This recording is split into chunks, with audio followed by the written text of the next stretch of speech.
Damas kalsiyat qilyapmiz. Maniki kalsiyat qilyapmiz. Porshunlargacha almashtirdik. 2025 yili.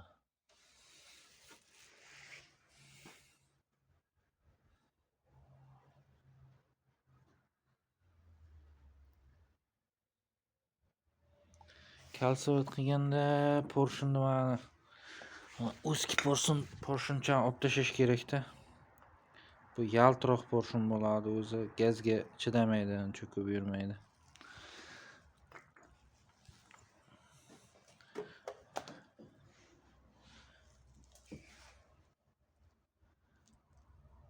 Mana bunaqa porshun qo'yish kerak originaldan.